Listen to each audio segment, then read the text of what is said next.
नमस्कार, मी प्रांजल माइंड केअरमध्ये आपले स्वागत आहे. मी प्रोफेशनल सायकोलॉजिकल काउन्सलर, त्याचप्रमाणे लाईफ कोच.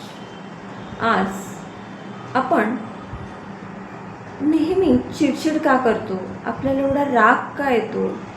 बरेचदा आपण काही व्यक्ती बघितले किंवा आपलंही कधी कधी असं होतं की आपण सतत चिडचिड करत असतो, सतत आपल्याला राग येत असतो. छोटी जरी गोष्ट असते तरीही आपल्याला राग येतो. आणि मग हा चिडचिड, हा राग का होतो? हा आपला स्वभाव आहे का? आपला स्वभाव चिडका आहे का? आपला स्वभाव रागीट आहे का? की आपण नेहमी हे करतो? तर याचं उत्तर आहे नाही.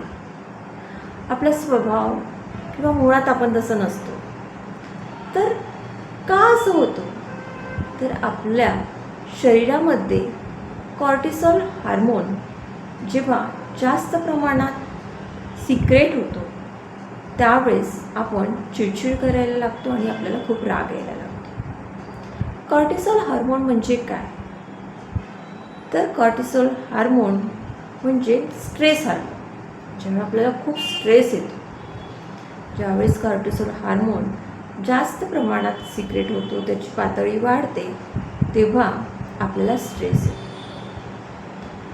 स्ट्रेस आला की मेंदू काय करतं? या कॉर्टिसॉल हार्मोनला सिक्रेट करायचा प्रयत्न करतो. मग कधी हा सिक्रेट होतो? ज्यावेळेस आपण तणावात असतो, ज्यावेळेस आपल्याला भीती वाटते, ज्यावेळेस आपल्या मनामध्ये एक धाकधूक असते, त्यावेळी मेंदू हा कॉर्टिसॉल हार्मोनचं प्रमाण, सिक्रेशनचं जे काही प्रमाण आहे ते वाढवतो.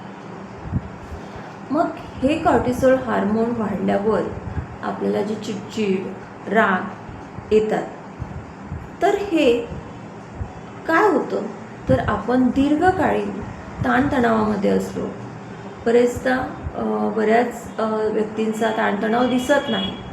ते आपल्याला बघितलं की खूप हसरे दिसतात, बोलताना दिसतात, पण आतून कुठंतरी ते मनातल्या मनात त्यांच्या काहीतरी गोष्टी सुरू असतात. ते प्रेशरमध्ये असतात, तणावात असतात आणि त्यावेळी हे कॉर्टिसॉल हार्मोन अतिप्रमाणात सिक्रेट होतं.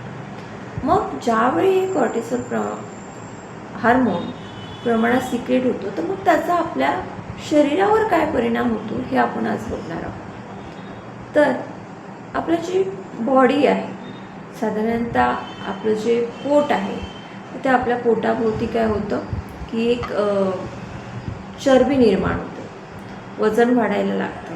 म्हणजे आपण बघतो की अगदी किरकोळ दिसणारी, म्हणजे सडपातळ असलेली व्यक्तीसुद्धा अचानक खूप लठ्ठ व्हायला लागते.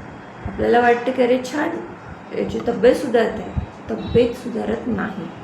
तर कॉर्टिसॉल हार्मोन वाढल्यामुळं त्याचं वजन वाढतं आणि ज्यावेळेस माणूस जास्त तणावात असतो तेव्हा त्याला जास्त एनर्जी लागते आणि ती एनर्जी आपल्या पोटाच्या भोवताल स्टोअर केलेली असते. त्यामुळे आपला पोटाचा घेरसुद्धा खूप प्रमाणात वाढतो.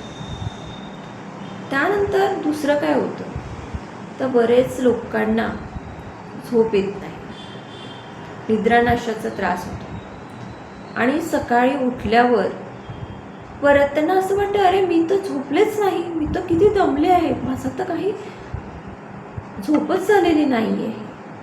निद्रानाश होतो, मनात तरतरी, झोप होऊनही तरतरी येत नाही सकाळी उठल्यावर आणि परत आपल्याला निराश वाटायला. आणखी काय शरीरावर परिणाम होतो? तर आपल्याला आपण म्हणतो की तिला ना स्वीट खायचं क्रेविंग होतं, किंवा बरेच जण म्हणतो मला ना आज काहीतरी चमचमीत खायचं क्रेविंग होतं. क्रेविंग होणे म्हणजे काय? तर तीव्र इच्छा मनामध्ये निर्माण होते. तर जेव्हा हे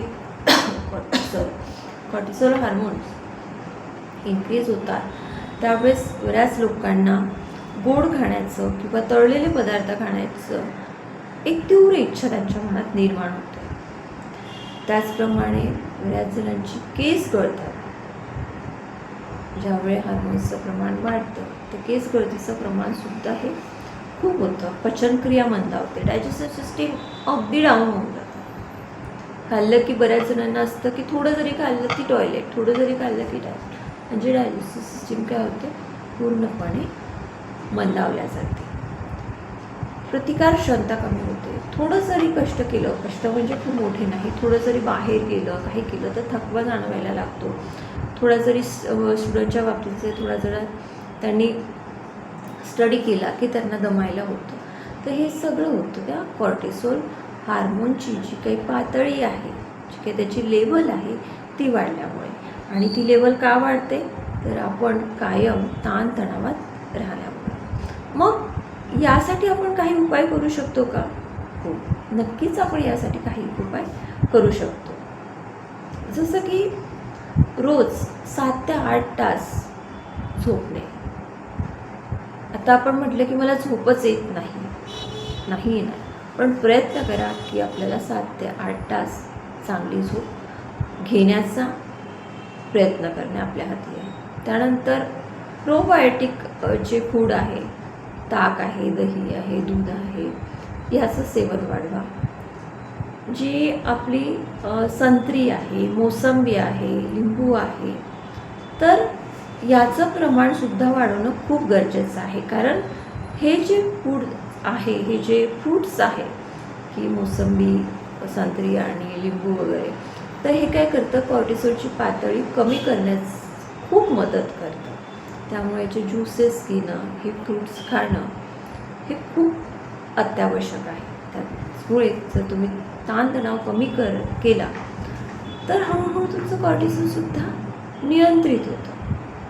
परंतु या गोष्टी करणं, त्याचप्रमाणे एक्सरसाइज करणं, योगा, प्राणायाम, ध्यान, हे बघा प्रत्येक गोष्ट एक्सरसाइज करायची म्हणजे मला काही अर्धा एक तास अगदी एक्सरसाइज, खूप हार्ड एक्सरसाइज करायची नाही आहे. छोटी छोटी एक्सरसाइज, वॉक आहे किंवा थोडंसं स्ट्रेचिंग आहे. त्याच्यानंतर योगा म्हणजे योगा आपण खूप करू शकत नाही, तर आपण छोटे छोटे जे आहे, अनुलोम विलोम आहे, देन प्राणायाम आहे, हे करणं खूप गरजेचं आहे. श्वास हा आपल्या आयुष्यातला सगळ्यात महत्त्वाचा घटक आहे. तेव्हा श्वासावर केंद्रित करा. ताणतणावातून आपल्याला नक्कीच मुक्तता मिळेल. जर तुम्हाला सुद्धा असं वजन वाढल्यासारखं, नेहमी टेन्शनमध्ये असल्यासारखं वाटत असेल, तर या टिप्सचा तुम्ही नक्कीच वापर करू शकता. किंवा बरेचदा काय होतं की आपल्या मनात खूप साऱ्या गोष्टी असतात, पण ना आपल्याला बोलायचं असतं आणि बोलायलाच व्यक्ती नसतात. कोण आपलं मत समजून घेणार, कोण आपल्याला समजून घेणार? जर आपण ओळखीच्या कोणाला सांगितलं, रिलेटिव्समध्ये कोणी काही सांगितलं, तर ते आपली खिल्ली उडवतील का, आपली मजा घेतील का, किंवा ह्या ज्या गोष्टी आहेत त्या इतरांना सांगतील का, या गोष्टीची भीती वाटून आपण त्या गोष्टी व्यक्त होत नाही, मनातल्या मनात ठेवतो. त्यावेळी एक काउन्सलर हा तुमच्यासाठी, हा सर्वांसाठी एक बेस्ट पर्याय असतो की काउन्सलरकडे जाऊन आपण आपलं मन, आपल्या ज्या मनात भीती आहे, तणाव आहे, तो कुठल्या गोष्टींमुळे आहे, तो तुम्ही त्यांच्याजवळ मांडू शकता. ते तुम्हाला मानसशास्त्रीयदृष्ट्या तुम्हाला तुमची मदत करू शकते. मी सुद्धा एक प्रोफेशनल सायकोलॉजिकल काउन्सिलर आहे. जर तुम्हाला अशी गरज पडली तर डिस्क्रिप्शन बॉक्समध्ये मी माझा नंबर दिलेला आहे, त्या नंबरवर तुम्ही कॉल करून संपर्क साधू शकता. आपल्या प्रांजल माइंड केअरमध्ये ऑनलाईन आणि ऑफलाईन या दोन्ही सर्व्हिसेस अवेलेबल आहेत. तेव्हा तुम्ही भारतात कुठल्याही ठिकाणी असाल आणि माझा व्हिडिओ बघत असाल आणि तुम्हाला जर असं वाटेल की आपल्याला काउन्सिलिंगची गरज आहे, आपल्याला बोलायची गरज आहे, आपल्याला समुपदेशनाची गरज आहे, तर तुम्ही मला कॉल करून तुमची अपॉइंटमेंट बुक करू शकता. प्रांजल माइंड केअर हे यूट्यूब चालवण्यामागे माझा एक स्पष्ट आणि साधा सरळ हेतू आहे की समाजामध्ये ताणतणाव, डिप्रेशन, फ्रस्ट्रेशन, सुसाईड्स या खूप साऱ्या गोष्टी वाढलेल्या आहेत. लोकांमधलं रिलेशन हे खूप फॉर्मल झालेलं आहे. लोक अगदी फॉर्मल बोलायला लागले आहे. त्याच्यामुळे मनातील विचार कुणाशी बोलायचा, आपल्या मनातले विचार मनात राहून एक आतमध्ये घुसमट सुरू झाली आहे. त्यांच्यापर्यंत जाऊन एक छोटंसं, त्यांना एखादा व्हिडिओसुद्धा त्यांच्या मनाला एक उभारी देऊ शकेल, यांनी आपल्या समाजामध्ये एक मानसिक जनजागृती करण्यासाठी ही प्रांजल माइंड केअर यूट्यूब चॅनल चालवत आहे. जर तुम्ही माझ्या यूट्यूब चॅनलवर नवीन असाल तर चॅनलला नक्की सबस्क्राईब करा, व्हिडिओ आवडल्यास लाईक करा आणि हो, आपल्या नियर अँड डिअरला नक्की शेअर करा, कारण एक साधासा व्हिडिओसुद्धा कुणाचं आयुष्य वाचवू शकतो. कसं आहे, प्रत्येक गोष्ट क्षणिक असते. बरेचदा एखाद्या व्यक्तीच्या मनात काही चुकीचे विचार आले आणि जर एखादा मोटिवेशनल व्हिडिओ किंवा सायकोलॉजिस्ट रिलेटेड व्हिडिओ त्याच वेळी त्याला मिळाला तर त्याचं मन परिवर्तित होऊ शकतं. तेव्हा तुम्हीसुद्धा या कार्यामध्ये मला सहभाग करावा आणि तो कराल अशी मला आशा आहे. तुर्तास इथेच थांबते.